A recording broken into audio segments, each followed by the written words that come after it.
नमस्कार। आज आपला दैनंदिन डेली वॉकिंगचा जो आहे तो व्हिडिओ क्रमांक आज आपण 75 बनवतो आहे।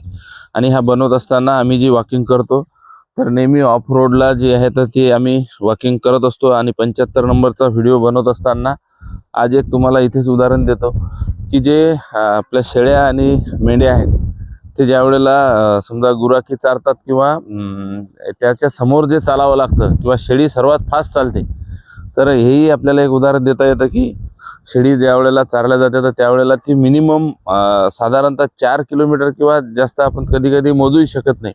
तर जिथपर्यंत आपण तिला नेऊ तर म्हणजे डेली वॉकिंग जे आहे तर शेळीसोबत 7-8 किलोमीटर होते। याचा अर्थ काय की नैसर्गिकरित्या त्याच्यासोबत जे शेळी पालन करणारे आहेत तर ते चालतात। आणि पूर्वी असंच व्हायचं, परंतु आता जसं जसं आपण अत्याधुनिक याच्यामध्ये युगामध्ये जगतो आहे तर तसं तसं पाहतो आपण की आपल्याला प्रवासाच्या सुविधा ह्या वाढलेल्या आहेत। म्हणून आपलं नैसर्गिक आपण सिटी शहरी भागामध्ये राहतो तर आपलं दैनंदिन वॉकिंग हे रोज किमान 1 तास चालू असलं पाहिजे, जेणेकरून आपल्याला कुठलीही अडचण आणि आरोग्यविषयक ज्या आपल्या अडचणी आहेत मित्रांनो तर त्या येणार नाहीत।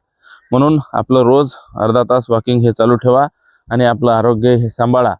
आणि बघू शकता आपण की माझ्या मागे पाठीमागे जे आपलं जे सकाळी समजा म्हणजे एवढं ह्या गोष्टी करणं एवढं काही सोपं नाही। ज्या वेळेला काल मी त्यांच्याशी चर्चा केली आणि असं लक्षात येतं की छोटे जे त्याचे पिलं असतात तर काल ते म्हणजे 2 व्हीलरमध्ये 7-8 ते घेऊन जात होते। त्यांनी तसं ते दोन्ही साईडला हे केलं होतं।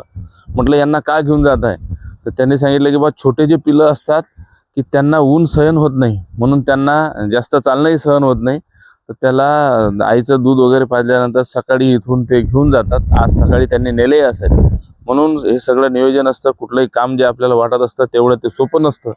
म्हणून या सगळ्या परिस्थितीमध्ये आपलं आयुष्य आपल्याला सुंदर जगायचं असेल तर आपल्यासाठी नैसर्गिक राहा, नैसर्गिक जगा आणि दैनंदिन वॉकिंग अशा ऑफ रोडनं चालू ठेवा। भेटूया नवीन अपडेटसह, तोपर्यंत धन्यवाद।